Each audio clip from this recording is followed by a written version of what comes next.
গত ১৫ বছর ধরে পশ্চিমবঙ্গকে নিয়ে আলোচনা বিতর্ক কিন্তু থামছেই না। কিন্তু প্রশ্নটা হলো কেন ২০১১ থেকে ২০২৬ এই সময়কালে রাজ্যের শাসন ব্যবস্থাকে একেবারে কাটাছেঁড়া করে দেখিয়েছে একটি রিপোর্ট। আর সেই রিপোর্টের পাতায় পাতায় যা উঠে এসেছে তা রীতিমতো শিউরে ওঠার মতো। তীব্র কেন্দ্র রাজ্য সংঘাত, ভয়াবহ রাজনৈতিক আর সাম্প্রদায়িক হিংসা, আর তার সাথে একের পর এক দুর্নীতির কেলেঙ্কারি। চলুন এই রিপোর্টের গভীরে গিয়ে একটু বোঝার চেষ্টা করি। শুরু করা যাক জাতীয় মানবাধিকার কমিশনের একটা মন্তব্য দিয়ে। ২০২১-এর ভোট পরবর্তী হিংসার ওপর তাদের রিপোর্টে লেখা হয়েছিল, এখানে আইনের শাসন নয়, শাসকের আইন চলছে। শুধু এই একটা বাক্যই যেন এই পুরো সময়টার ছবিটা পরিষ্কার করে দেয়, তাই না? রিপোর্টের প্রথম এবং সবচেয়ে গুরুত্বপূর্ণ বিষয়টাই হল রাজনৈতিক হিংসা। আর এটা কোনো একটা দুটো বিচ্ছিন্ন ঘটনা নয়, বরং একটা কাঠামোগত সমস্যা হয়ে দাঁড়িয়েছে।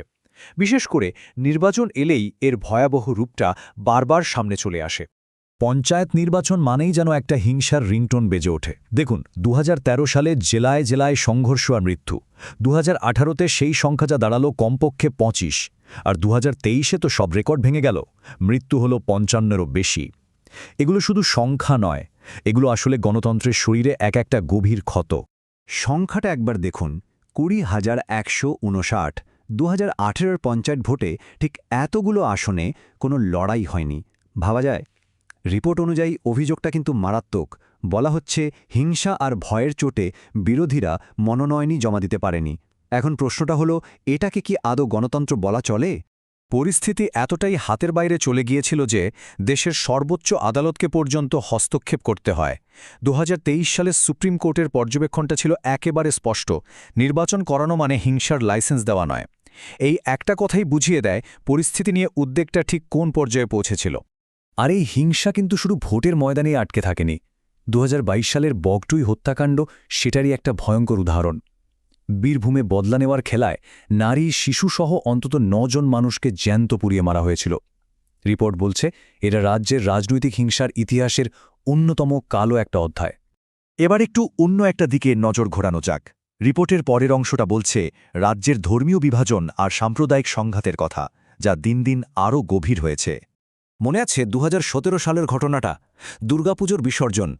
মহরমের কথা বলে রাজ্য সরকার বিসর্জনে বিধিনিষেধ জারি করে, কিন্তু কলকাতা হাইকোর্ট খুব কড়া ভাষায় এর সমালোচনা করে। আদালত সরাসরি বলে, কোনো ভিত্তি ছাড়াই আপনারা ক্ষমতার চূড়ান্ত প্রয়োগ করছেন। এই সিদ্ধান্তকে স্বৈরাচারী বলতেও ছাড়েনি আদালত। আর এটা কিন্তু কোনো একটা ঘটনা ছিল না। ২০১৬-র মালদার কালিয়াচক, হাওড়ার ধুলাগড়, ২০১৭-র বাদুড়িয়া বসিরহাট, ২০১৮-র আসানসোল রানীগঞ্জ, আবার ২০২৩-এর হাওড়া আর হুগলি। বারবার সাম্প্রদায়িক অশান্তি রাজ্যের সামাজিক পরিবেশকে বিষিয়ে তুলেছে। তো এতগুলো সংকট, এত সংঘাত, এর পেছনে প্রাতিষ্ঠানিক কারণগুলো ঠিক কি? মাঠের এই হিংসার সাথে সাংবিধানিক প্রতিষ্ঠানগুলোর সংকটের যোগটা কোথায়? রিপোর্টটা ঠিক এই জায়গাতেই আলোকপাত করেছে। দেখা যাচ্ছে এই পুরো সময়টা জুড়ে যুক্তরাষ্ট্রীয় কাঠামো মানে কেন্দ্র রাজ্য সম্পর্ক একটা বিরাট সংকটের মধ্যে দিয়ে গেছে। কেন্দ্রীয় সংস্থা, বিচার ব্যবস্থা, এমনকি রাজ্যপালের মতো সাংবিধানিক পদের সাথে রাজ্য সরকারের সংঘাত চরমে উঠেছে। এর সবচেয়ে নাটকীয় মুহূর্তটা হয়তো ছিল ২০১৯ সাল। একটা চিটফান্ড তদন্তে সিবিআই কলকাতার পুলিশ কমিশনারের বাড়িতে পৌঁছে যায়। আর কি আশ্চর্য, তাদের পথ আটকায় খোদ কলকাতা পুলিশ। দেশের দুটো আইনরক্ষক সংস্থা একেবারে মুখোমুখি। এটা কেন্দ্র রাজ্য সম্পর্কের অবনতির একটা প্রতীকী ছবি হয়ে থেকে গেছে। এবার আসা যাক সেই বিষয়ে যাকে এই রিপোর্টের অন্যতম চালিকা শক্তি হিসেবে দেখানো হয়েছে, মানে দুর্নীতি। আর কিভাবে সেই দুর্নীতির টাকা রাজনৈতিক ক্ষমতা ধরে রাখার একটা হাতিয়ার হয়ে উঠেছে। একবার শুধু তালিকাটা দেখুন, স্কুলে নিয়োগ দুর্নীতি, গরু পাচার, কয়লা পাচার, এমনকি গরিব মানুষের মুখের গ্রাস, সেই রেশন নিয়েও দুর্নীতি। প্রায় সব কটারই তদন্ত করছে সিবিআই বা ইডি। প্রাক্তন মন্ত্রী, বড় বড় আমলা, অনেকেই এখন জেলে। তালিকাটাই বলে দেয় দুর্নীতির জালটা কতটা গভীরে ছড়িয়েছে। রিপোর্টের মূল যুক্তিটা হলো এটা একটা ভয়ঙ্কর দুষ্টচক্র। ব্যাপারটা কিভাবে কাজ করে? স্টেপ 1, দুর্নীতি আর পাচার থেকে আসছে কোটি কোটি কালো টাকা। স্টেপ 2, সেই টাকা হাওয়ালা আর সব ভুতুরে কোম্পানির মাধ্যমে সাদা করা হচ্ছে। আর ফাইনাল স্টেপ, অভিযোগটা হলো এই টাকাটাই ব্যবহার করা হচ্ছে এলাকায় রাজনৈতিক ক্ষমতা ধরে রাখতে আর হিংসায় মদত দিতে। একটা সম্পূর্ণ সাইকেল। আর একেবারে সাম্প্রতিককালের সন্দেশখালি যেন এই সব কিছুর একটা জ্বলজ্বন্ত ছবি। জমি দখল, নারী নির্যাতন, কেন্দ্রীয় এজেন্সির উপর হামলা।